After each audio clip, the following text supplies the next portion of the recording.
Bueno, buenos días a todos. Agustín, buen día. José, buen día. ¿Cómo están? Muy bien, buen día, Iván, Ya. Agustín, ¿cómo andan? Mientras se están terminando de conectar los inscriptos, damos unos minutos más para ser puntuales con el comienzo Perfecto. de la charla con José.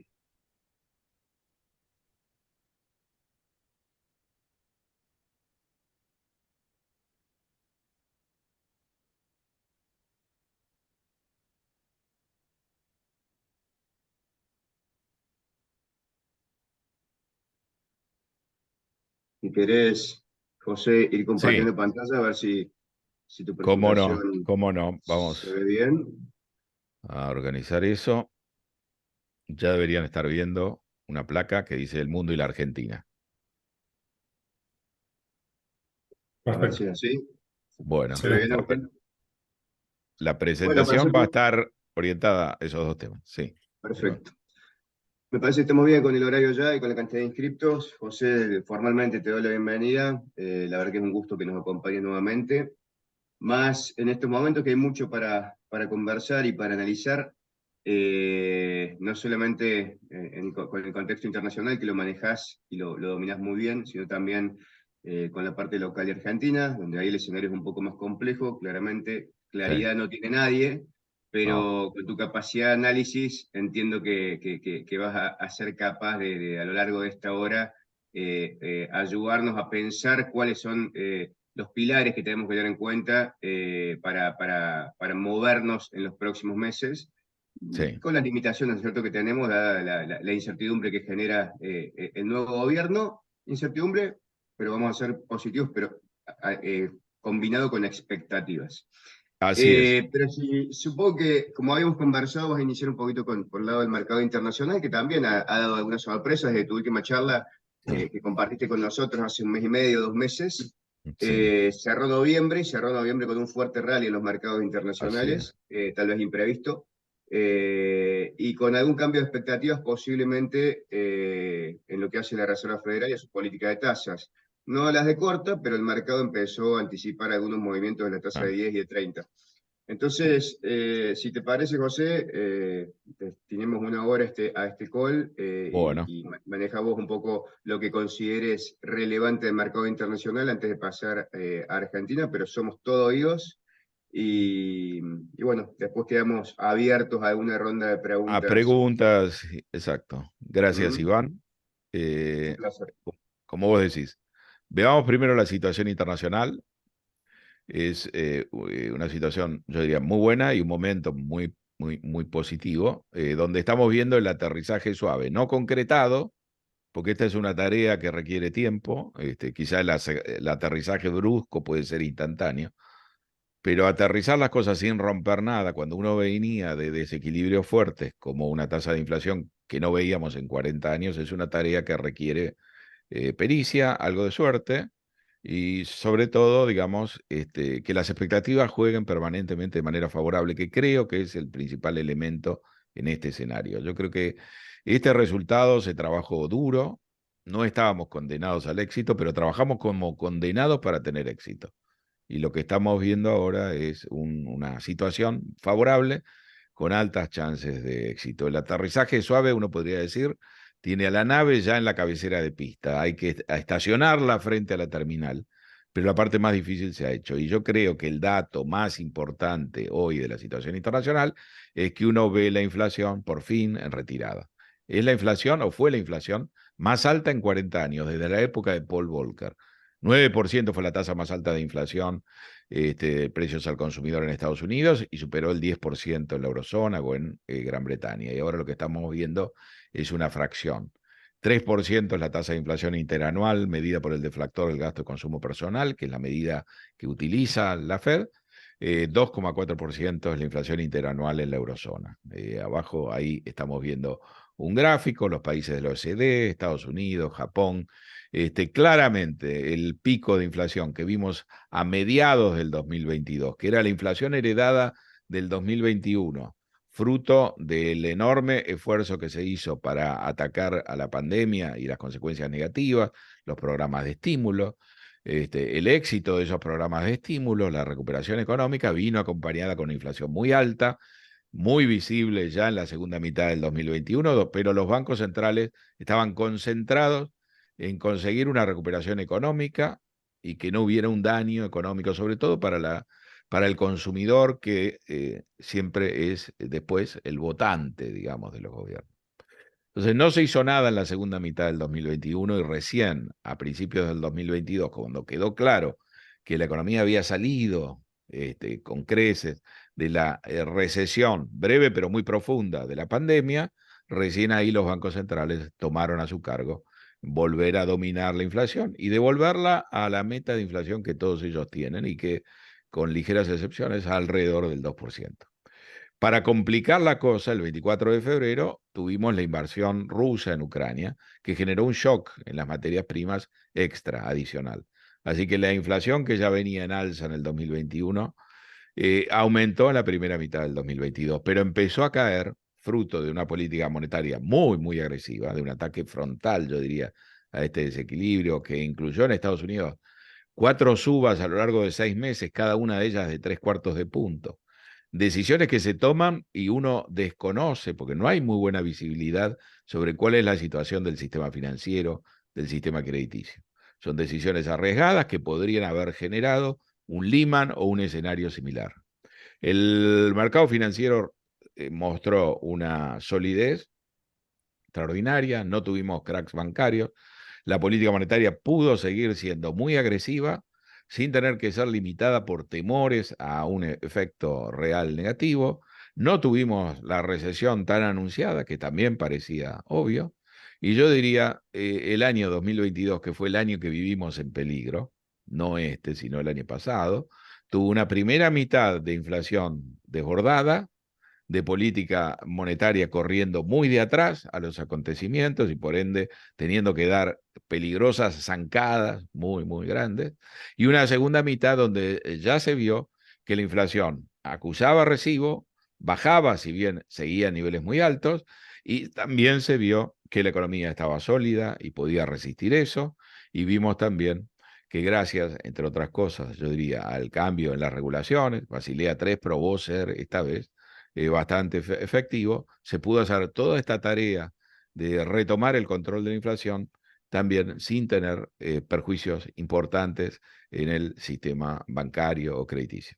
Tuvimos algo en marzo de este año, pero de mucha menor envergadura. Y este año hemos asistido, yo creo que ya teníamos una postal del aterrizaje suave la primera parte del año, y eso se ha ido desplegando de una manera realmente muy, muy alentadora. Este es el gráfico de la inflación en los Estados Unidos, distintas mediciones.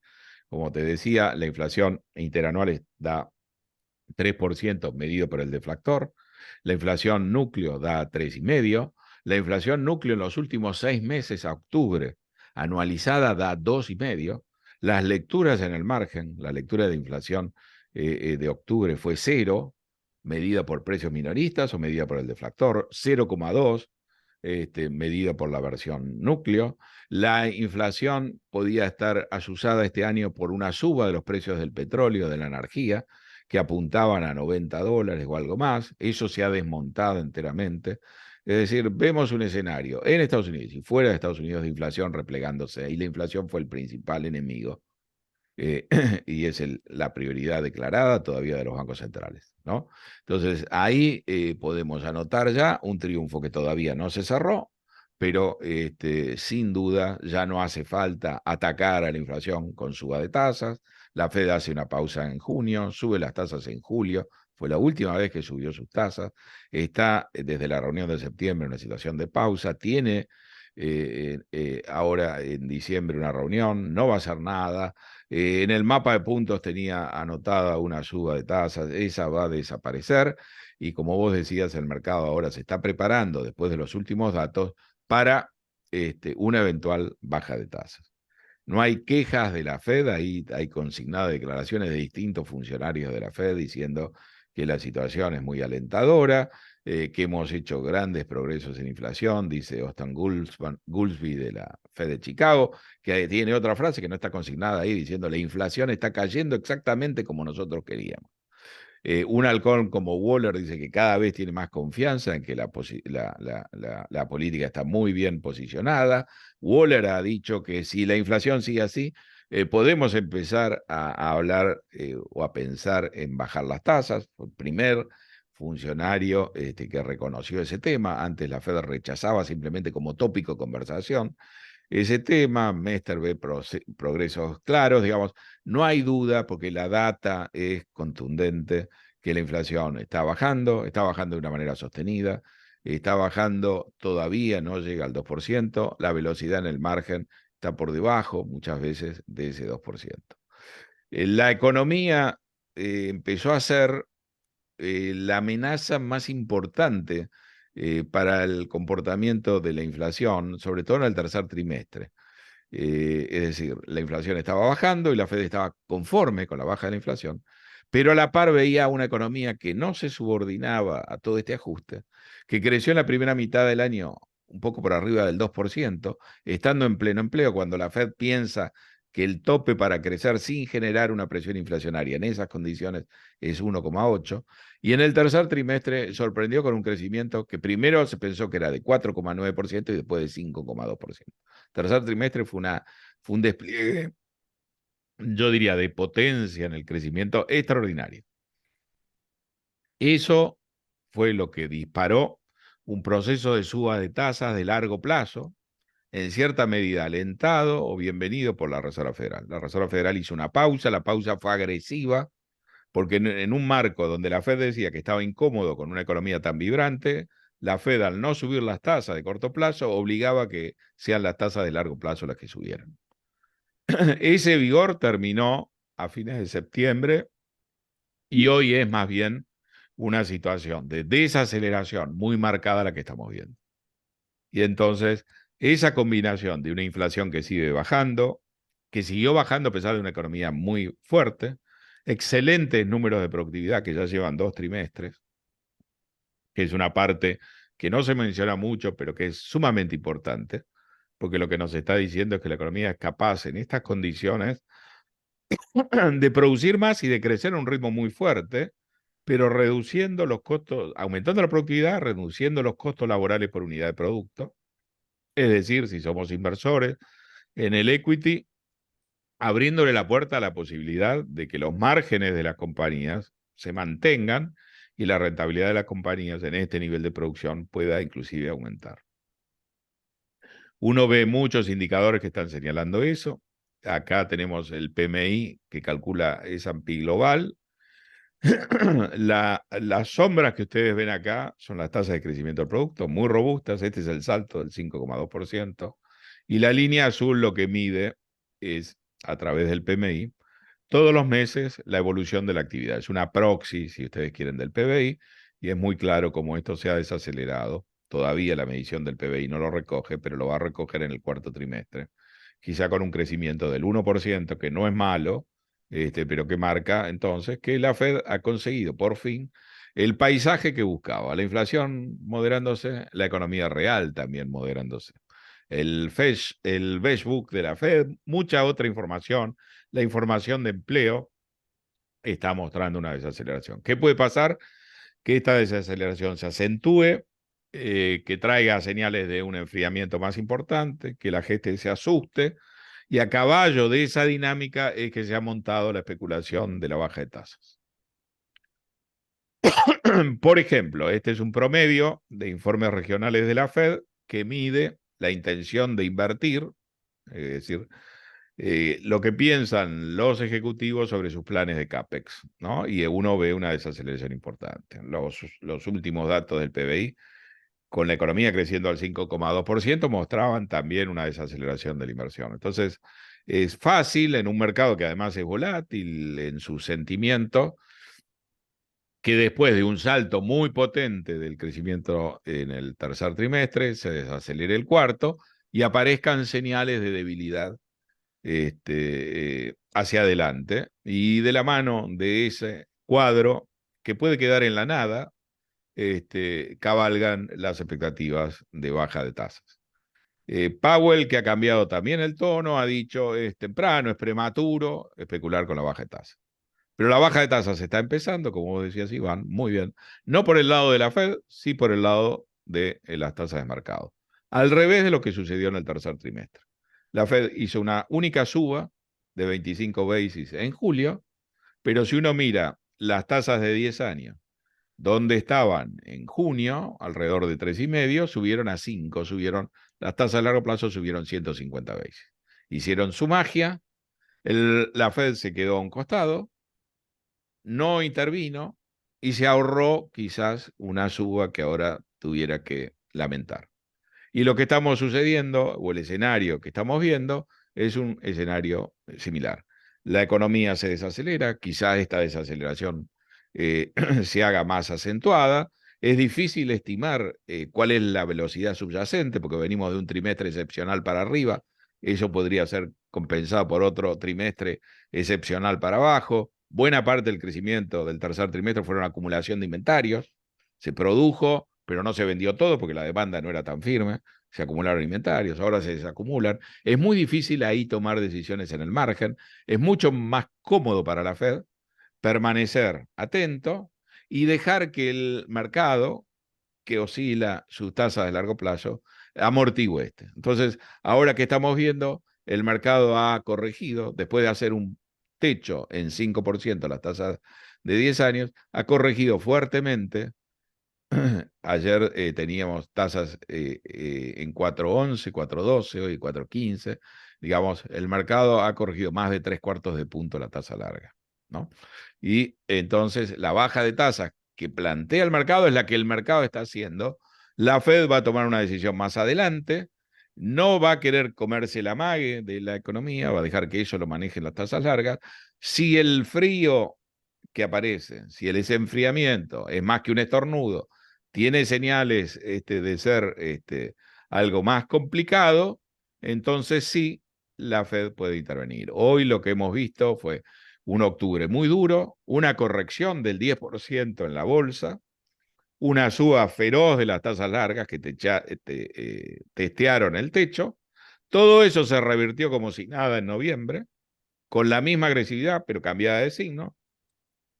La Fed no hace nada, si ve que hay un daño serio, intervendrá. Esta fue la suba de tasas y la baja de tasas, esta es la caída de la bolsa y la suba de la bolsa, podemos hacer el mismo juego si ponemos el dólar, etc. ¿no? Los mercados han hecho una parte importante del trabajo en el margen de la Reserva Federal. Y la Reserva Federal dio las gracias a la suba de las tasas largas varias veces, todavía no agradeció la baja de las tasas largas, pero en el fondo está muy cómoda viendo que esto se puede ajustar de esta manera y le ahorra el riesgo de intervenir y equivocarse. El mercado alcista que quedó definido de una manera clara en junio, después se frustró con la corrección y entró en un cono de sombras, ha vuelto, como ustedes vieron, con mucha potencia. Ya el mercado ha clavado los máximos del año, de vuelta los ha recuperado. Estamos alrededor del 4%, 4,3% de los máximos absolutos. Este ha sido un mercado, dentro de todo, prudente, que no ha vuelto a atacar los máximos del 3 de enero del 2022.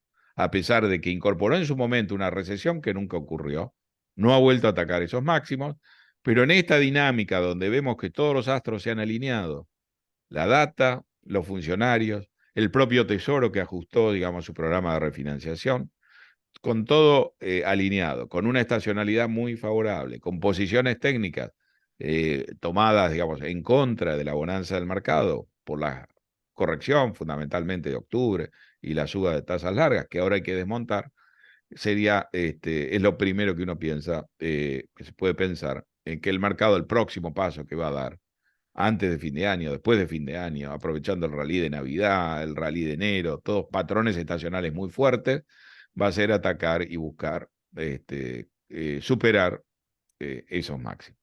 Así que hay un escenario más positivo. Este escenario positivo estuvo cuestionado severamente en octubre, pero en el fondo era la tendencia de fondo que uno veía hace mucho tiempo. Yo diría que esto se gestionó con mucho éxito en la segunda mitad del año pasado, cuando se vio que esa inflación que le costó a Volcker 2 recesiones, dominar. La verdad que esta gestión de la Fed lo ha podido dominar casi de una manera incruenta y con mucha más eficacia, porque Volcker controló la inflación, pero dejó una inflación del 4%. Acá estamos buscando, ya hemos superado y ya estamos orbitando en una inflación más baja y estamos buscando el 2% del cual no debimos salir. Está concretada así, y aún si uno tuviera un pequeño problema real, esta es la operación de aterrizaje suave mejor en toda la historia de la Reserva Federal. Y yo diría de los otros bancos centrales, porque también, si bien a lo mejor el desempeño está más complicado, que Europa haya podido atravesar esta situación sin entrar en una recesión, yo diría salvo Alemania, es también un desempeño notable. Y si uno quiere, no hay mucho tiempo para ahondar, pero acá hay que dejar un elemento importante para nosotros. Las expectativas han sido acá el elemento que ha permitido hacer esto con tanto éxito y con tan poco daño real. Cuando la inflación en Estados Unidos era 9%, las tasas de interés eran 1,5%. La Fed corría de atrás. Esto se pudo dominar sin necesidad en ningún momento de poner las tasas de interés por encima de la inflación. La gente, los mercados, los agentes económicos en todo momento pensaron que esto se podía corregir, que la Fed iba a tener la voluntad de hacerlo y esas expectativas favorables permitieron que la inflación bajara sin necesidad de ir a un extremo, sin necesidad de poner las tasas en niveles tan altos, cuando en principio alguien podría decir, puedo financiar inventarios, esos inventarios se van a apreciar a una inflación del 9 y el costo mío es un costo base de 1,5 menos un spread. En el fondo, aún en los momentos más negativos, los mercados, y esto es fácil verlo viendo las tasas de inflación implícitas en los precios de los bonos a largo plazo, en todo momento el mercado pensó que la inflación iba a volver al 2%. Así que en caso de que las cosas salgan mal, ya estamos en cabecera de pista, ya no estamos en el aire, digamos. La inflación está bajando de una manera consistente, sólida, no es un dato, no es dos datos, es ya toda una tendencia. Pero si algo sale mal, si hay algún shock exógeno, hay que entender que a diferencia de dónde estábamos parados hasta marzo del 2022, que la tasa era cero, ahora hay 550 basis de tasa de Fed Funds. Y se puede echar mano a ese stock para equilibrar las cosas. Es decir, si esto prueba a ser no solo una desaceleración, sino un indicio de una posible recesión, ya no, la Fed no va a confiar solamente en lo que haga el mercado o los bonos, sino que va a echar mano al stock de tasas y lo va a empezar a usar, en el sentido de desacumularlo y puede bajar las tasas hasta 550 basis, cuando antes no tenía colchón, ¿no? Entonces, la situación es muy buena, hay que entender que hay problemas y esto se puede complicar, pero objetivamente la situación es muy buena y la evidencia que tenemos es de un manejo realmente muy capaz de las autoridades. Quizá los problemas, cuando uno trata de ver dónde están los problemas no están en la política económica, los problemas están en la política política, digamos. Trump puede ser reelegido, digamos. Hay un escenario político complicado, pero lo que es el funcionamiento de los responsables de controlar esto, de manejar esto, ha sido impecable. La Ahí tengo bolsa puede ser, una primera sí, pregunta, José, perfecto. cortita, pero Sí, había las primeras luces amarillas que había, o algunas luces amarillas que había sí. del sector de real estate comercial y en algunos bancos Siguen eran para encendidas. monitorear. La pregunta es, ¿ya se pagaron o siguen ahí No, también? no, siguen ahí, siguen ahí, siguen ahí. Se están digiriendo problemas. Pero el problema es que son muy visibles, ¿no? Ok. Vos podés ir a un mall elegido al azar y vas a encontrar una gran cantidad de locales vacíos en los malls. O vas a comparar los autos estacionados con la magnitud del estacionamiento. Esto es la economía y una combinación. Acá hay un cambio que la pandemia acentuó, en el caso de los malls, obviamente ha crecido la venta online y mucha gente compra online lo que antes compraba físicamente. Y entonces hay un dimensionamiento que hay que ajustar. Eh, Es muy claro, mucha gente trabaja desde el hogar o combina, digamos, el trabajo del hogar con el trabajo físico. Todo eso genera en el mercado inmobiliario un cambio de patrón que uno lo está viendo. Hay muchas operaciones, entonces, porque este es un sector apalancado, hay muchas operaciones financieras que no van a poder atenderse regularmente y que van a requerir o una renegociación o donde los endeudados van a preferir dejar caer las hipotecas. Y eso está sucediendo, eso no se arregla del todo, pero eso sí lo que ha mostrado es que no ha tenido la capacidad de generar una disrupción a mayor escala. Pero los problemas están ahí. Los problemas están ahí. Yo estuve hace poco en Nueva York y se veían operaciones que se cerraban de ventas de edificios y todo eso por una fracción del valor de la deuda, con bancos vendiendo esto, ¿no? Entonces hay una convivencia, ¿no?, con ese factor.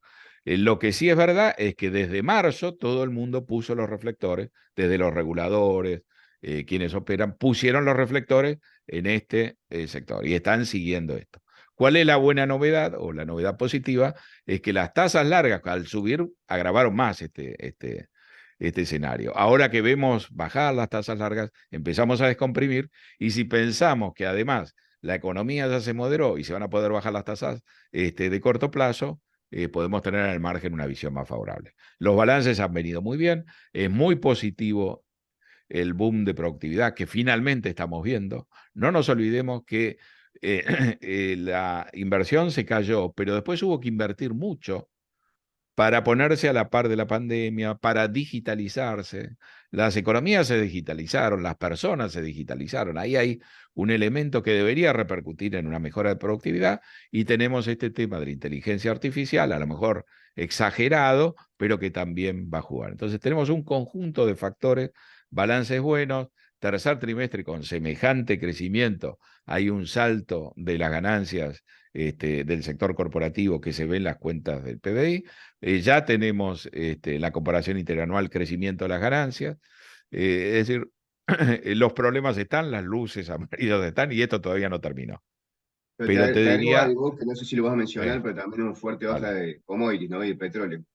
Sin duda, sin duda. Hablamos del petróleo, el petróleo amagó una suba. El petróleo está sujeto a una política bastante constante de la OPEP o de la OPEP Plus de reducción de la producción. Lo que vemos es un incremento incesante de la producción en los Estados Unidos y la necesidad de la OPEP de seguir metiendo ajustes porque la desaceleración, ¿no?, y el hecho de que China, digamos, crece, pero no crece al ritmo anterior, ha generado hasta octubre la idea de que el petróleo puede ir a 90, $100. Y ya hoy estamos viendo el WTI, el americano, que tiene un precio más bajo, porque ahí es más fácil abastecerlo, por debajo de $70. Son precios que no veíamos desde junio, ¿no? Entonces, yo diría, luces amarillas va a haber y hay siempre, ¿no?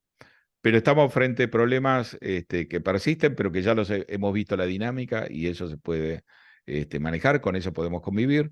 Ha pasado un tiempo prudencial como para que algún golpe que estuviera escondido se hiciera sentir. Lo que viene hacia adelante es el efecto rezagado de la suba de tasas. Mucha gente está, en Estados Unidos las hipotecas son a tasa fija, la gente no se mueve de su casa para no tener que cambiar de hipoteca y paga un costo muy bajo. Si tuviera que mudarse, cancelar una hipoteca y tomar una nueva vivienda con una hipoteca, pagaría una tasa más alta. Muchas operaciones se están venciendo. Al renovarse, los costos de intereses aumentan, pero por suerte esto va a empalmar aparentemente con un proceso de reducción de tasa que lo va a amortiguar, ¿no? Así que ese sería un paneo muy rápido de la situación internacional. Yo diría, el mundo es muy parecido a lo que vemos en Estados Unidos. China es la gran excepción, ¿no? Empezamos a ver a China paradójicamente en una situación que dista de ser brillante, como siempre la China, con muchísimos problemas en varios frentes. La misma marcha de la economía, problemas demográficos que ya conocíamos, problemas políticos, la bolsa china tampoco participa, como participan las bolsas internacionales de esta bonanza generalizada. Pero bueno, eso ya sería, entrar en eso exigiría mucho más tiempo. Podemos pasar ahora a la Argentina, si te parece bien, Iván. Estamos en la hora de un cambio muy importante, un cambio que generó la política. Hemos tenido una campaña extenuante, larguísima, donde el peronismo veía venir una hecatombe y entonces los gobernadores adelantaron las elecciones. Así que empezamos a votar en una etapa muy temprana del año, tuvimos paso, tuvimos la elección general, tuvimos que ir a un balotaje, etcétera. Y el ganador de todo este proceso es Javier Milei, fotografiado ahí con su hermana. La fórmula presidencial es Milei-Villarroel, pero daría la sensación que el poder está concentrado en esta fórmula, Javier y Karina Milei. El ganador es el outsider completo, digamos. Esto es una sorpresa contundente. Apenas 11% de la población, según la encuesta que hace UDESA, o sea, la Universidad de San Andrés, que es, está libre de toda sospecha de parcialidad política, apenas el 11% de la población argentina está satisfecha con la situación del país. 64% está para nada satisfecha, muy poco satisfecho, 24%. Esto es importante. Los 5 problemas principales del país hace mucho tiempo son los mismos, cambian un poco los roles. Lejos está hoy la inflación encabezando ese ranking, porque la inflación se acelera de una manera tremenda, pero ahí pertenece la corrupción, la delincuencia, la pobreza y los políticos. Y creo yo que es muy importante, se habló mucho de que la democracia estaba en peligro o no, por la irrupción de un outsider, etcétera, pero yo creo que el principal peligro que corría nuestro sistema era el hecho de que la campaña que realizó Massa, al quien hay que reconocer lo que no escatimó esfuerzos,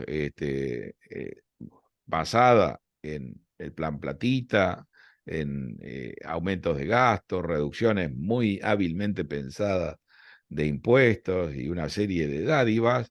Si uno mira las encuestas de confianza del consumidor, generaron un incremento de la confianza del consumidor el último año, dependiendo de la región, del 40 o 50%. El consumidor vio esa mejora y interrogado sobre cómo veía su situación personal, la situación macro, etcétera, esta política generó un impacto fortísimo, fortísimo. Ahora, como consumidor, hubo un impacto muy favorable. Ese mismo consumidor, como votante, votó lo que quiso. En algún momento no estaba muy claro si eh, este escenario de una población dividida en 3 tercios, donde 2 tercios querían un cambio, si finalmente la política iba a ser capaz de dar ese cambio, o iba a sucumbir al soborno, digamos, de las políticas de masa y no iba a haber ningún cambio simplemente por temor a lo desconocido. Y la verdad es que finalmente el cambio se produjo. La única sorpresa fue que no lo lideró Juntos, que era la formación, digamos, que tenía pasado de gestión y quizá más solidez, sino un outsider como Milei. Pero cambio hubo, y hubo un castigo para un gobierno, el de los Fernández, Alberto y Cristina, que hizo las cosas muy mal, aún bajo la opinión de los mismos que votaron a los Fernández, de manera tal que ni siquiera hubo reelección de Alberto, sino que hubo que esconderlo a Alberto, inventarlo a Massa. Cristina ni participó de la campaña, y cuando uno veía el debate, cuando debatían 5 candidatos, las ideas del kirchnerismo las defendía solamente Miriam Bregman. Todos los otros candidatos hablaban de otra cosa, ¿no? Hubiera sido muy dañino para la Argentina, creo yo, que no hubiera habido ningún cambio, que todos estos problemas que la población ve hace tiempo no estuvieran reflejados ni siquiera en un atisbo ni en un intento de solución. Así que yo creo que acá hay un aspecto que a lo mejor se pasa por alto, pero que es muy importante. La democracia sigue siendo el sistema que le permite alentar una expectativa a la población de que las cosas que están mal pueden cambiar. No hemos caído, digamos, a la maldición de la matanza o del norte del país, donde no importa cómo se gestiona, siempre ganan los mismos. Creo que este es un elemento muy importante, más allá de la incertidumbre que puede estar asociado a que la hemos elegido, obviamente, hemos tomado una decisión de vuelta sumamente audaz. Milei no tiene experiencia de gestión alguna, es un partido nuevo, muy poca gente, hay que armar equipos, políticos, económicos, que van a trabajar enfrentando un escenario muy complicado, que no se conocen entre sí, que no tienen experiencia de haber trabajado en conjunto. Pero más allá de eso, esto refleja una voluntad clara de cambio de la población y la decisión de la población, errada o no, de decir quién debe conducir este cambio es Milei, porque ha mostrado la mayor convicción, y eso está claro, de que esto así no puede seguir, ¿no? La pregunta del millón es: ¿qué es lo que se trae Milei entre? ¿Cuáles son los planes de Milei? ¿Qué es lo que Milei va a hacer? Yo el primer punto que quiero apuntar es que Milei simplemente, el cambio de rumbo, la orientación, lo que se ha votado en general, se ejecute o no, tiene una capacidad de crear valor, así como el triunfo de los Fernández cuando hicimos el escrutinio de las PASO y vimos que los Fernández le habían ganado a Macri por amplio margen. Eso nos enteramos un domingo a la noche y el lunes siguiente, cuando uno iba a ver el riesgo país de 800 basis y ha habido 1400, el dólar de 40 pesos requería 60 pesos para comprar, y quizá el dato más importante, uno veía el valor en la bolsa de las compañías argentinas medidas en dólares había caído a la mitad, ¿no? Ahora, que no se sabe en concreto qué va a hacer o qué va a intentar hacer Milei, si va a tener éxito o no, simplemente su orientación, los tres pilares con que definió en un discurso muy mesurado, pero muy bueno, en su primer discurso como presidente electo, donde dijo que este era un gobierno que iba a ser limitado, que iba a respetar sus compromisos, que iba a respetar la propiedad privada y abogaba por el libre comercio. Esos fueron los tres pilares que definió Milei. Hablando de una manera general de que pensaba privatizar YPF, pero no ahora, había que ordenarla primero. Esas definiciones muy estilizadas generaron un impacto muy claro, ¿no? Y entonces, aún ignorando si Milei va a tener éxito, hemos visto un cambio, una vuelta a campana, yo diría, de las condiciones financieras argentinas, muy auspiciosa, y si a Milei le va bien, esto tiene un potencial, un upside muy grande, y esto es el valor de un colateral, esta es la llave inicial para pretender, a lo mejor en un día de mañana, poder acceder a crédito, es decir, poder hacer cosas más ambiciosas y tener un crédito atrás para financiarlas.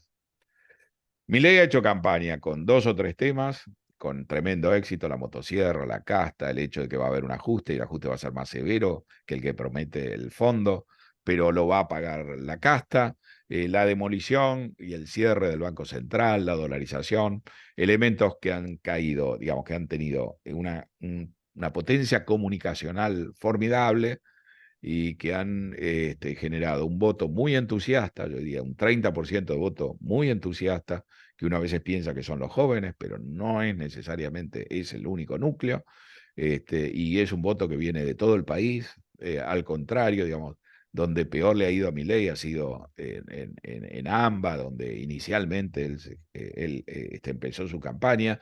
Es un voto muy federal, es un voto que sorprende por su fortaleza en la Patagonia y en el norte del país, en lugares donde Milei nunca ha puesto un pie, digamos. Este es un mensaje tremendamente potente. Se podrá, la motosierra, como elemento de marketing ha sido excelente, pero cuando perdió la elección general y se llevó la sorpresa y Massa ganó con el 37% y casi gana en primera vuelta, la motosierra se guardó y no apareció más en ningún acto público. Lo que está claro es que la idea de una cirugía, la idea del ajuste, eso sigue en pie. Milei habla de un ajuste de 15 puntos del producto, divididos en 5 puntos de ajuste del déficit fiscal y 10 puntos del LELIC. Vamos a hablar de la LELIC. Ahí hay una confusión o una mala definición, a mi juicio, que también revela otro aspecto: las limitaciones de Milei, aún en el terreno donde él tiene experiencia y oficio, que es el plan económico. Y todo indica que Milei, aparte presidente, va a ser su ministro de Economía, en el sentido de que él va a definir la política económica, y el ministro de Economía en realidad se va a ocupar de hacerla posible, de buscar el financiamiento y otros temas.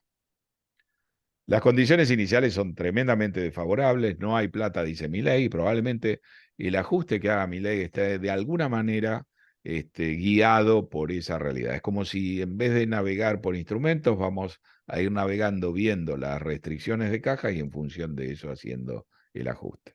Tampoco hay que olvidarse que en estas condiciones muy desfavorables, Milei, que tuvo una estrategia política a lo largo de la campaña muy sinuosa, Milei contribuyó también porque apoyó con mucho entusiasmo la rebaja de ganancias, la devolución de IVA y muchos otros elementos. Es decir, Milei, que uno se pregunta cómo será como político, ha mostrado ya a lo largo de la campaña una capacidad de negociar con aliados circunstanciales y después de enfrentar esos mismos aliados sin pestañear. No hay duda que jugó en tándem con Massa para dejar tercera a Patricia Bullrich. Nos sorprendió entre las PASO y la elección general con una alianza con Luis Barrio Nuevo, mostrando también esa faceta flexible, y después terminó enfrentado a Massa, con quien jugaba, digamos, en tándem en la instancia anterior, asociado, digamos, a Macri y a Bullrich. Así que Milei parece ser un jugador de toda la cancha, poco ideológico, a pesar de que esa es la identificación que tenemos y la que él prefiere, presentarse como liberal, libertario, etcétera, pero ni Barrio no era liberal y libertario y fue un puntal en su momento, Massa tampoco parecía, Bullrich, etcétera, eso es secundario, digamos. Pareciera ser un jugador que se adapta a las características del terreno, a los recursos que él tiene, a las necesidades que tiene. Milley no es Macri o no quiere cometer los errores de Macri y está avisando de antemano que el ajuste que viene va a ser muy, muy duro. Y dice va a haber una estanflación, realmente la economía argentina está en estanflación hace más de 10 años, está estancada en términos absolutos desde el 2011, en términos per cápita de mucho antes, y la inflación es muy alta, ya era muy alta en esos años y se ha acelerado enormemente. Pero él de alguna manera está abriendo el paraguas para prepararnos frente a lo que viene. Y este mensaje es muy claro, lo que viene va a ser inicialmente peor, más duro, más áspero que lo que ya tuvimos. Quizá los plazos que se está poniendo Milei, dice, la política monetaria tiene efectos rezagados y se terminan de ver recién en 18 y 24 meses, son argumentos un poco estirados, todos obedecen a lo mismo, a la idea de que no le pidan, como prometió Macri, resultados rápidos, eh, y él además va a hacer un balance muy claro de la herencia, es decir, va a dar vuelta lo que se juzga como un error de Macri. Lo que a veces uno se olvida es que Macri no quiso cometer el error de Machiné y de la Rúa en una etapa anterior. La Argentina es pendular. Machinea y de la Rúa, cuando recibieron al gobierno, hicieron un análisis muy minucioso de la herencia que recibían, sobremarcaron los riesgos, la gente lo creyó y después cuando necesitaron que cambiara la mentalidad, nunca pudieron dar vuelta a ese cambio. Macri jugó en el otro extremo, ahora vamos a un extremo inverso. Cristina Kirchner, que desapareció mientras fue vicepresidenta, ahora que se prepara para ir al llano, aparece entusiasmada en marcar los errores de la oposición, ¿no? Entonces, uno puede decir de manera así estilizada, si uno quiere pensar de qué vamos a hablar los próximos 6 meses, vamos a tener una situación donde va a haber un estancamiento o una caída de la economía más profunda, una inflación más alta que las que estamos teniendo ahora, y Milei nos dice, yo les avisé, y Cristina, que guardaba silencio en todos estos años de estancamiento y de esta inflación, va a ir apuntando de que esto es una catástrofe, ¿no? Tenemos a la CGT, que no le hizo ningún paro a Alberto Fernández, hablando de hacer una resistencia activa, digamos, claramente el tablero en líneas generales podemos adivinar ya que esa es la dinámica que se va a tratar de instalar. Una pregunta es cuál es el verdadero Milei, digamos, un Milei que se declara un admirador de Trump, va a Estados Unidos antes de asumir y lo primero que hace es un almuerzo, comparte un almuerzo con Bill Clinton, que está obviamente en las antípodas de Trump y no tiene ningún problema en que se sepa, ningún problema en sacarse una foto, ningún problema en acercarse a la administración Biden. Lo critica con extrema dureza y lo trata de corrupto a Lula. y después lo invita a Lula, también invita a Bolsonaro, ataca a China, después le manda una carta a Xi Jinping. Digamos, Milei es mucho más pragmático y flexible, ya hemos visto esa característica. Y en materia de política exterior, que obviamente no es su fuerte, y él es, antes de un político, él fue un panelista, y como panelista ha tenido palabras muy duras con mucha gente. Como presidente tiene claro que hay que hacer otras cosas, y esa flexibilidad ha quedado ya en evidencia en los temas de política internacional, donde ha retrocedido y ha dado vuelta con mucha rapidez las cosas. Quizá la relación con el Papa es un tema que hay que prestarle atención, porque el Papa le prestó atención a Milei, lo comparó muy duramente, lo llamó implícitamente un Adolfito, puso el acento en varias características autoritarias de Milei. En la campaña, los curas villeros y muchos sectores vinculados a la iglesia tomaron una posición claramente opositora a Milei, pero Milei ha dado vuelta a eso, y el Papa también, que creo que es el gran gesto. Esa llamada telefónica de 8 minutos, donde hablaron los dos, creo que tiene un valor político realmente muy importante. Pero el primer punto es que no conocemos al verdadero Milei, o sí lo conocemos. Y el verdadero Milei es alguien que es capaz de adoptar distintas posiciones, de decir distintas cosas en función de las necesidades que él tenga en cada momento. No nos olvidemos, a veces se pasa por alto, él ha sido muy crítico de Macri y de la tibieza del gobierno de Macri, pero cuando uno se pregunta dónde estaba Milei cuando asumió Macri, Milei estaba con Guillermo Francos, trabajando a las órdenes de Guillermo Francos en la Fundación Acordar, y la Fundación Acordar formaba parte de la campaña de Daniel Scioli, y él reportaba al hermano de Daniel Scioli, que era el recaudador de Scioli. O sea que, en rigor, si uno hace un análisis y se toma un tiempo, hemos visto en Milei, digamos, una ductilidad muy grande para tomar posiciones que a priori parecerían ser contradictorias. Esta capacidad es importante porque el programa de ajuste que tiene por delante va a ser tremendamente demandante. Él no tiene una base política propia, sólida, sino que tiene que construirla, y entonces le va a hacer mucha falta en buscar alianzas, y uno se va a tener que aliar con gente muy diferente de uno, y Milei parece no tener, digamos, problemas con eso. Milei, a diferencia de Menem, a quien busca emular, dijo en campaña lo que pensaba hacer. Quizás exageró algunos aspectos, no mostró toda la crudeza, pero sigue diciendo que va a recortar 15 puntos el déficit, que va a anunciar un paquete de leyes, que ese paquete de leyes va a estar pivoteando alrededor de un ajuste, que el ajuste va a ser duro, que se va a sentir, que va a haber una estanflación, y que vienen reformas que la gente votó, pero que uno sabe que tienen resistencia muy grande en lo que él llama la casta. Yo diría que cuando Milei ganó en las PASO, y fue una sorpresa, ganó por un margen muy estrecho, pero la gente lo veía como una excentricidad, como un probable tercero, haciendo una buena elección, pero no sacando más de 15, quizás 20 puntos, pero no superando a Juntos por el Cambio. Cuando él ganó, lo más llamativo de las consecuencias de ese triunfo inesperado fue que los mercados, lejos de subir, cayeron con fuerza y mostraron una gran preocupación.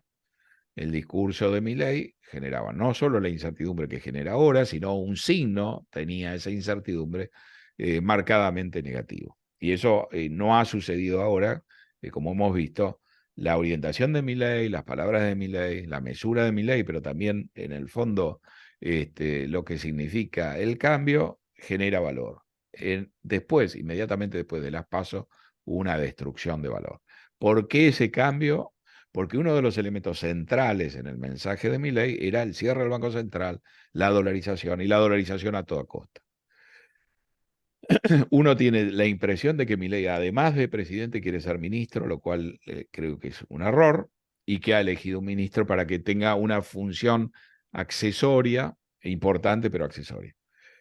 Caputo no es un macroeconomista, y esa es quizá la figura que uno buscaría o necesitaría tener en el ministerio, de alguna manera, no para que le imponga las ideas a Milei, que sin duda Milei como presidente va a bajar la línea principal, pero sí para que intervenga en algunos temas, plantee otros puntos de vista, corrija, digamos, algunos errores. Hay muchas cosas improvisadas, lo cual es lógico en un partido joven, novedoso, que ha tenido más éxito que lo imaginado. Pero hay un tema que no se improvisó, donde Milei tomó una participación importante. La única designación que hizo Milei a 2 meses, digamos, del 10 de diciembre, que fue designar a Emilio Campo al frente, digamos, dijo, iba a estar al frente del Banco Central con la tarea de cerrarla y con la tarea de hacer la dolarización. Eso implicaba una dolarización inmediata.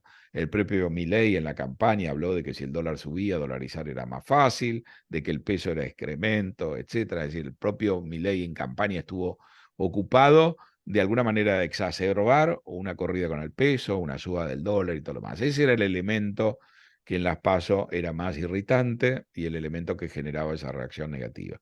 El principal aporte cuando se supo que la dolarización quedaba postergada como mínimo, con el alejamiento de Emilio Ocampo y el arribo de Caputo, el principal elemento positivo que trajo el arribo de Caputo, más allá de las limitaciones a priori que pareciera tener como ministro, es que Caputo fue muy claro diciendo, antes de dolarizar, lo cual no niega la dolarización, pero la pone en un segundo plano, la prioridad es ordenar las cuentas públicas. Y eso es sin duda la prioridad que debería tener Milei. O sea que Caputo ha generado un shock de confianza, diría una respuesta inicial muy favorable.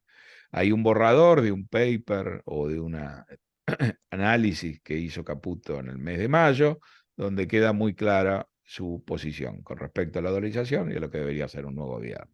Y no hay dudas de que la raíz del problema, dice, es resolver el equilibrio fiscal. Y este es un terreno, en principio, donde todo el mundo está de acuerdo, porque a esta altura, con los desequilibrios que tiene Argentina, la tendencia excesiva de la inflación, incesante de la inflación, está muy claro que todos los otros temas preocupantes están en un segundo plano. Hay que corregir el desequilibrio fiscal, no hay financiamiento para ese desequilibrio, y un desequilibrio que puede ser chico en una situación sin financiamiento, con caída de la demanda de dinero, termina generando tasas de inflación desproporcionadas. Eso Caputo lo tiene claro, y ese es el mensaje esencial de Caputo.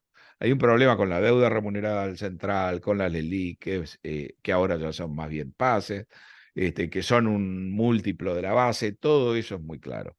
Milei pone a la deuda remunerada en un pie de igualdad con el problema de las cuentas públicas y cuando habla de reducir 15 puntos el déficit, que en la primera interpretación se pensó que él hablaba de reducir 15 puntos el déficit fiscal y cuando uno mira obviamente el nivel que tiene el déficit de la Administración Nacional, que es lo que él directamente va a manejar, no llega a 20 puntos, o sea que era un imposible. Después se entendió que eran 5 de reducción del déficit y 10 del déficit de la LELIC. La verdad que esto es un tema que nos muestra la necesidad que tiene Milei de tener a alguien que él respete como ministro de Economía, que le pueda dar una visión alternativa, que le pueda sugerir cosas, como le sugirió Emilio Campo, y él compró hasta que se dio cuenta que eso no era realizable. Caputo sobre este tema ha planteado que las LELIC son importantes, son una amenaza potencial de liquidez, pero no son el principal problema. Y las LELIC son un problema que se soluciona junto, porque es un problema derivado del problema fiscal. Si usted arregla el problema fiscal, puede arreglar las LELIC. Si no arregla el problema fiscal y obviamente no tiene cómo financiarse, las LELIC han crecido precisamente para absorber esa emisión de pesos generada por el déficit.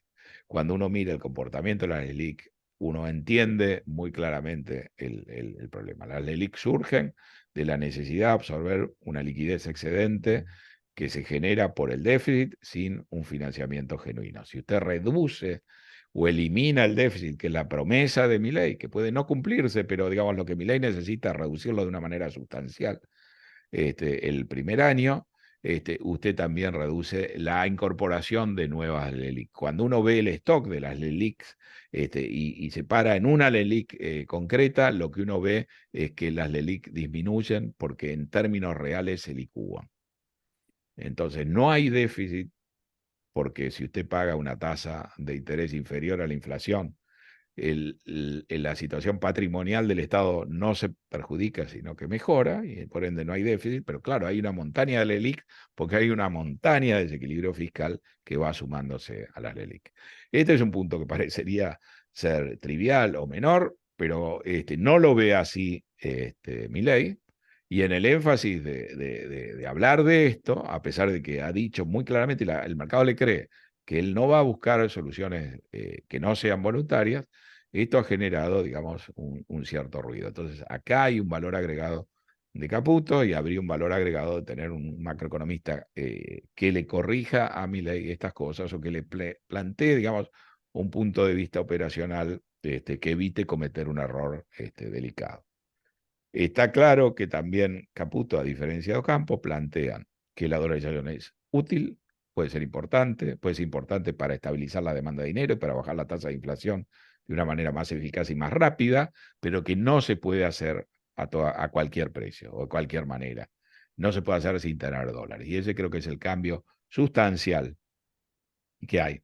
En el Milei que ganó las PASO, o en el Milei que decía que estaba bien que subiera el dólar porque eso iba a permitir dolarizar más fácil, y el Milei actual, que se traduce además en que estamos en esta transición con un nivel de incertidumbre cambiaria muy baja, con una estabilidad cambiaria que no hubiéramos imaginado, pero que tiene detrás esta idea. La dolarización no se cancela, pero se posterga. Y se posterga al momento donde sea razonable hacerla a un tipo de cambio que se parezca no al del mercado, sino al del equilibrio que tendría la Argentina sin restricciones, que es muy distinto de lo que estamos viendo hoy, eventualmente.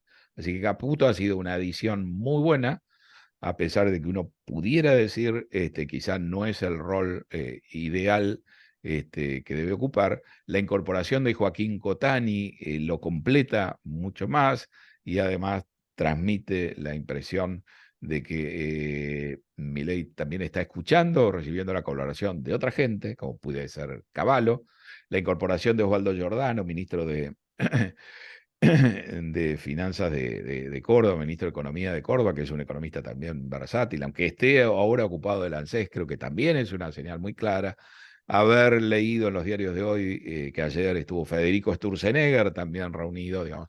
Es decir, hay muchas cosas que pueden suceder y fortalecer y cerrar, digamos, de una manera buena la incertidumbre que hoy todavía hay sobre este plan.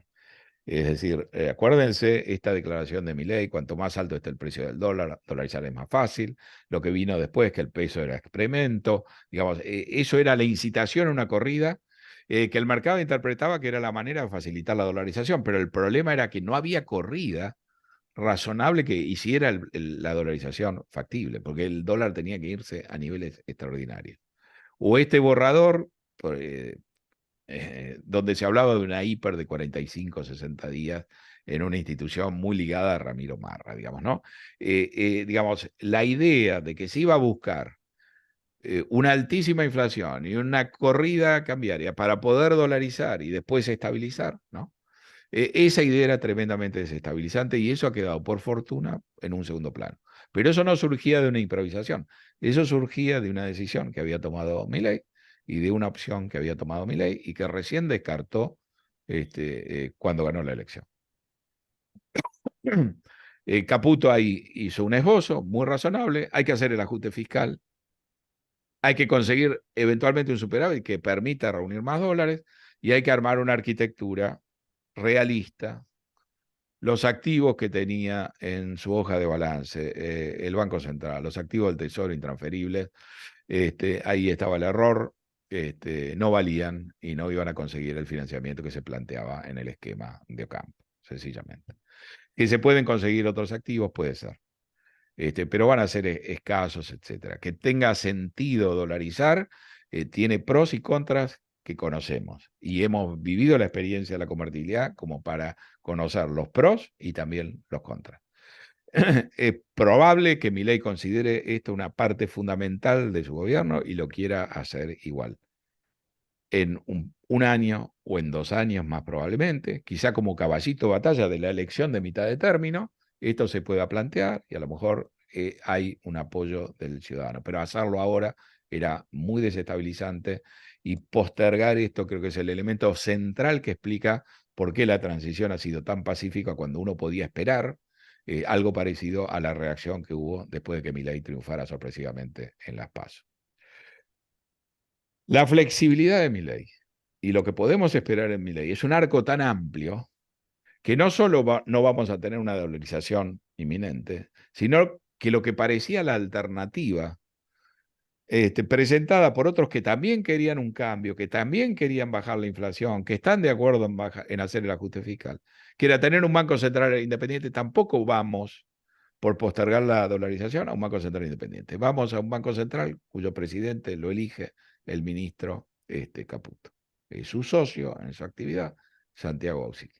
Entonces acá hay también una muestra, un botón de muestra de que Milei puede hacer muchas cosas que pueden ser incluso contradictorias con lo que él ha sostenido con bastante fervor. El problema es que la agenda que tiene que llevar adelante sí o sí Milei es realmente una agenda muy complicada. La agenda del ajuste, por algo no se ha hecho un ajuste, no porque no se sepa que hay que ajustar, sino porque la política entiende que quien se ponga ese sallo, aún si hace las cosas bien, se va a ver perjudicado. Y quizá la clave de la elección de Milei es que Milei es sin dudas el político que está más convencido de que este es el camino que hay que tomar.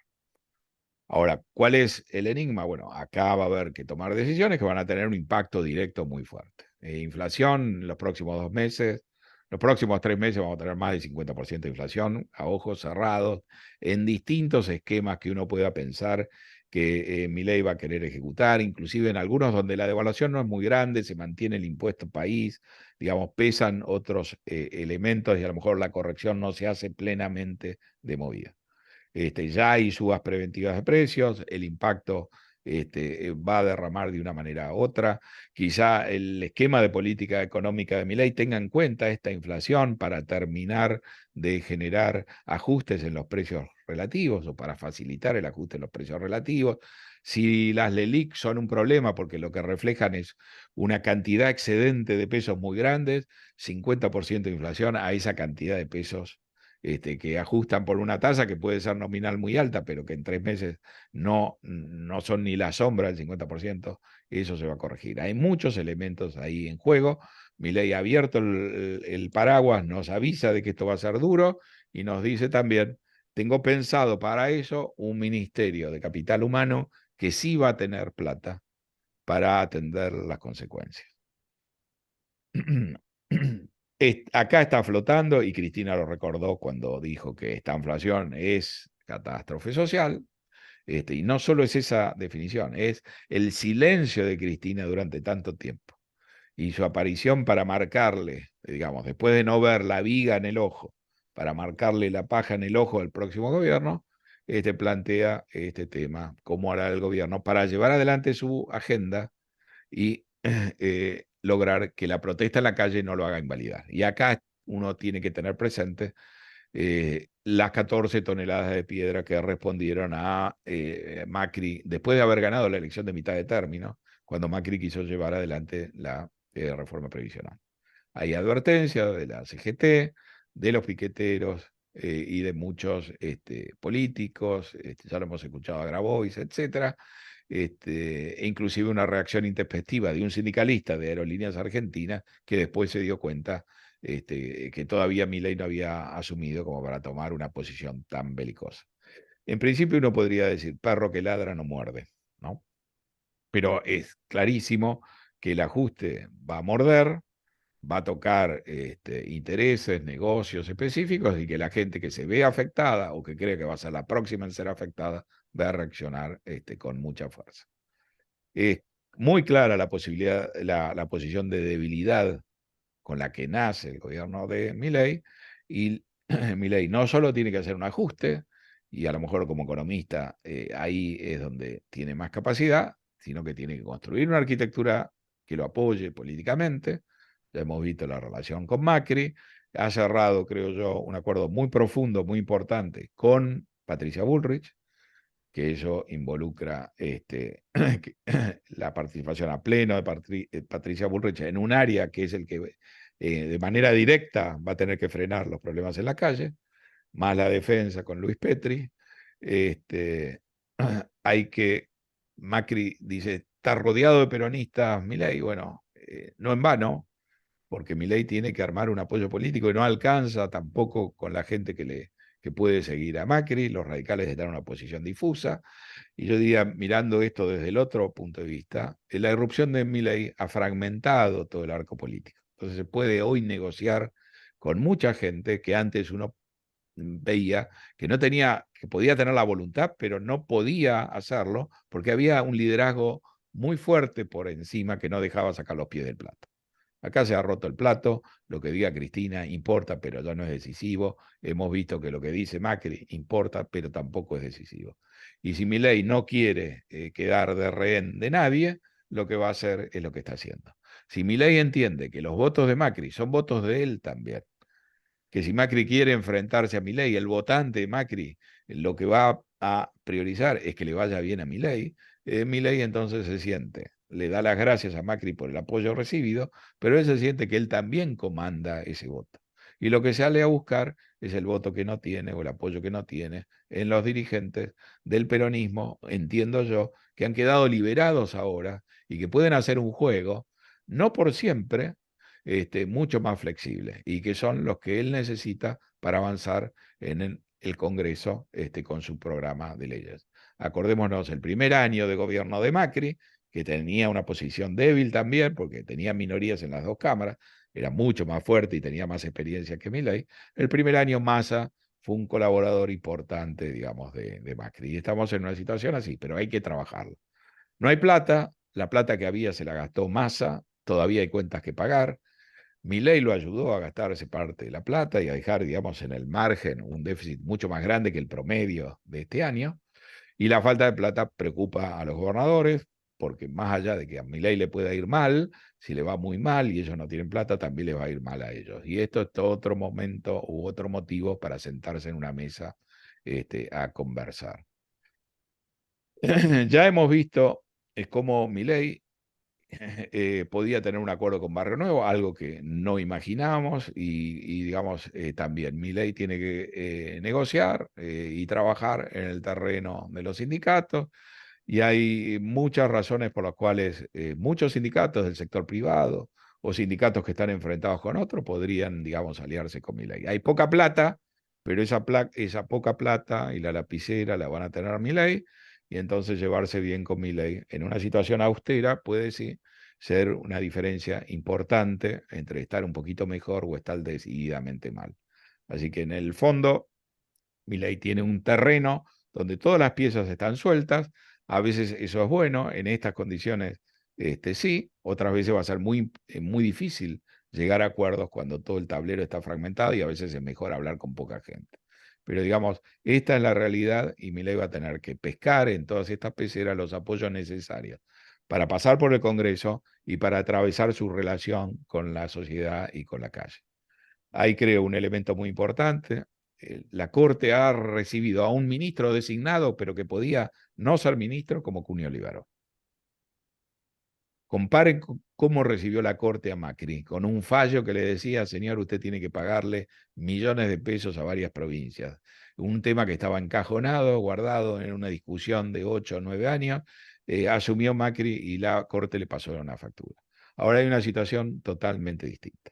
Piensen en el aire, esta Corte ha generado dos fallos muy importantes en la campaña electoral, los que le impidieron a Mansur y a Uñac reelegirse o competir por la reelección en Tucumán y San Juan. Hay un fallo individual, no de la Corte, de Rosenkrantz, que dice que aún en las provincias donde la Constitución permite la reelección indefinida, piensen por ejemplo en Formosa, eso es contrario al espíritu de la Constitución Nacional. Entonces, la Corte, que ganó independencia gracias a la inoperancia del gobierno de los Fernández, que retomó el control del Consejo de la Magistratura, que puso al frente a Rosati, que puede manejar su propio presupuesto, se encuentra ahora, a diferencia de lo que hubiera sucedido con un triunfo de Massa, con un nuevo presidente que no tiene ninguna cuenta pendiente con la justicia y por ende deja ser y demás. Entonces, acá hay un factor también muy importante, porque sin duda parte de las decisiones de Milei van a ser discutidas y van a terminar en sede judicial. Y la Corte tiene las llaves para complicar eso, para darle una interpretación, para demorar, etcétera. Y con un procurador avisado como Barra, uno va viendo las distintas piezas, que son pocas, que son endebles, pero las distintas piezas que reúne Milei, que puede reunir, y el máximo jugo que le puede sacar bajo circunstancias que él tendrá que explotar. Y lo que me parece más importante y lo más novedoso, como Milei ha dicho que piensa asumir, y todo el boato y la ceremonia que va a rodear a esto. En el fondo, Milei está en una posición de debilidad, como estuvo Néstor Kirchner cuando ganó con el 22%, pero ganó no porque ganó en las urnas, sino porque se retiró Menem. Por supuesto, uno puede decir era diferente y es diferente, pero Néstor está en una posición muy débil, aún controlando el Partido Justicialista, porque el Partido Justicialista lo controlaba Duhalde. Y él tenía que construir poder a partir de ahí, y hemos visto con qué capacidad lo construyó. Y es la situación muy parecida, digamos. Milei va al Congreso, va a recibir, va a efectuar en el recinto el traspaso de mando y después va a salir a la explanada y le va a hablar directo a la población. Esto está tomado del manual de los populistas, si uno quiere. Milei tiene un mandato fuerte de la población, pero tiene pocos legisladores. ¿Qué le va a estar diciendo sutilmente o no sutilmente al Congreso? Ustedes son importantes, pero ojo que yo tengo este respaldo. Y va a haber una ceremonia armada para que se vea el mandato, el apoyo en las calles, etcétera. Y acá también hay una referencia a qué puede pasar en la protesta en la calle.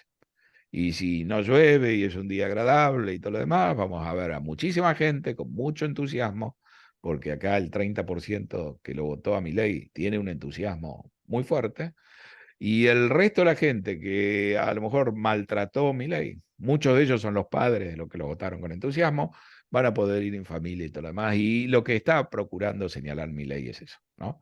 En su tramo inicial, él ha recibido un mandato muy fuerte. El mandato no viene provisto de los recursos institucionales para hacer pasarlo en el Congreso. Esto requiere triunfar en varias elecciones y Milei es un fruto que ha madurado increíblemente rápido en 2 años.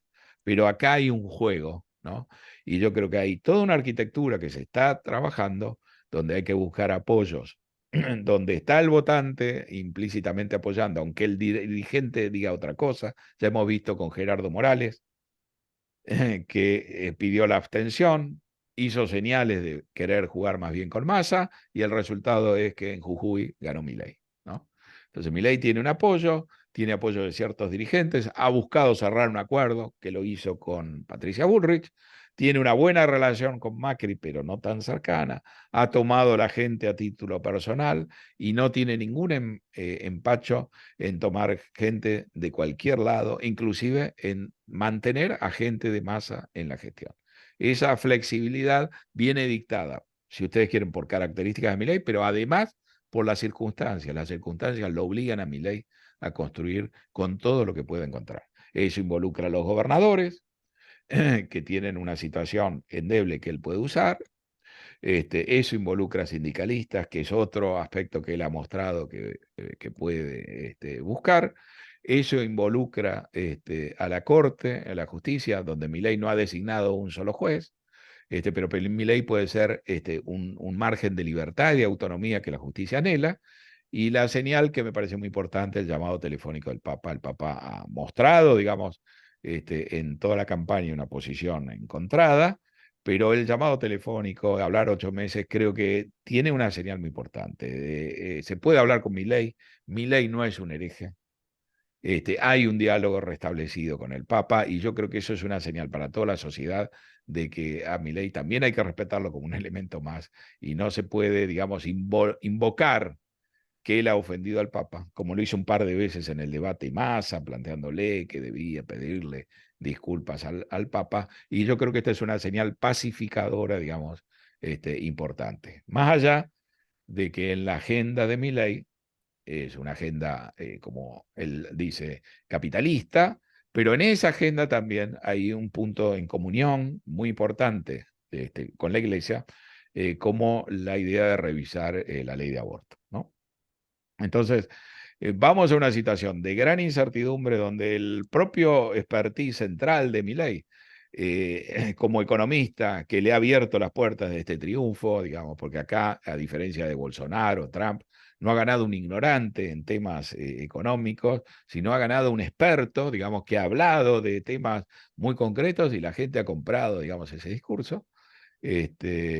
Hay, sin embargo, incertidumbre porque él mostró en el tema de la dolarización no tener muy claro o cometer un error importante, y acá se está jugando mucho en una situación muy crítica, sin apoyo político en un país que en otros momentos nos recordó que si uno no maneja el partido peronista, terminar un mandato puede ser algo complicado. Es decir, si algo puede salir mal, acá hay docenas de cosas que pueden salir mal. Lo que hay atrás es una voluntad muy fuerte a nivel personal, digamos, de Milei de sobreponerse a todo, y yo creo una voluntad de la población de realmente hacer un cambio por el andarivel que ha dicho Milei. La duda es si dentro de 3, 6 meses esa voluntad va a seguir estando, si la situación es áspera y los resultados no llegan rápido. Y todo hace pensar, e inclusive si uno toma, como toma Milei, a Menem como referencia, Menem tuvo éxito con la convertibilidad, pero Menem llegó 6 meses antes de tiempo, a mediados del 89, y la convertibilidad recién estuvo lista para rodar en abril del 91. Es decir, tampoco Menem, que tuvo éxito al final, tuvo éxito inicialmente, ¿no? Ahora los mandatos son más cortos y entonces esto es mucho más apremiante. Si uno mira expectativas, la gente entiende que Milei, confía que Milei va a terminar con la inflación, pero tampoco está pensando de que esto va a ser automático los primeros 6 meses o el primer año. Así que ya estamos en el baile.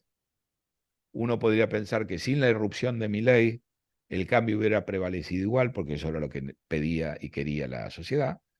El mandato le hubiera quedado una fuerza más experimentada, como Juntos por el Cambio, que no tendría esta situación de endeblez en el Congreso, tendría por lo menos las primeras minorías o mayorías en las dos cámaras, tendría 10 gobernadores, como tiene Juntos por el Cambio, más un gobernador en la provincia de Buenos Aires, y no habría perdido ciudades importantes en la provincia como La Plata, Bahía Blanca y Olavarría. Hubiera sido a priori más sencillo.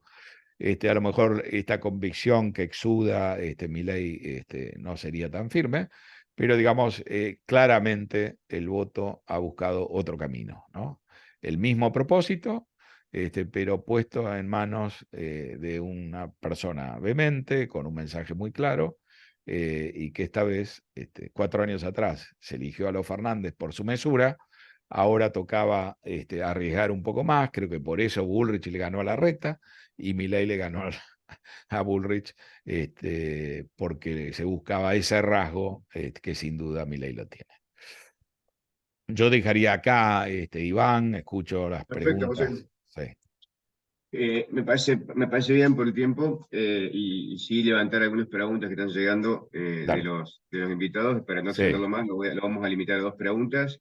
Más allá de tu impecable análisis internacional y tu análisis local con un approach también un tanto político, de configuración política de lo que es sí, gobierno, te vuelvo a alguna pregunta más que tiene que ver con los económico. mercados.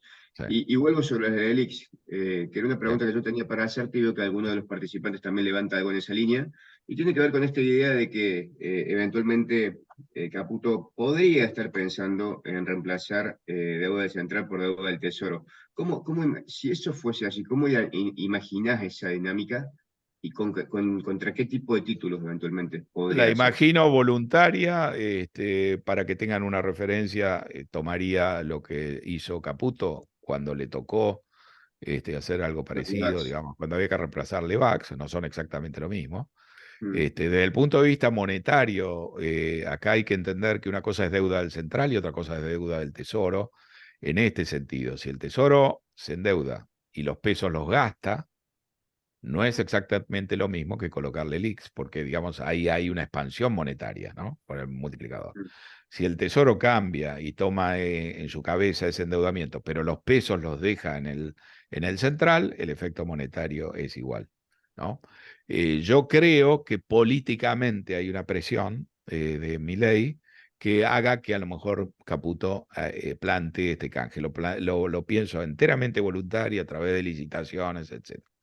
Creo que Pero no el es tema entonces con la necesario. emisión de deuda del Tesoro, tasa fija, ajustables por ser, Bueno, ¿cómo me... yo creo que Caputo lo que sí ha mostrado es una gran ductilidad para entender qué es lo que necesita el mercado y salir con un producto atractivo para el mercado. Y si no lo hay, inclusive para inventarlo, como cuando logró colocar un bono centenario.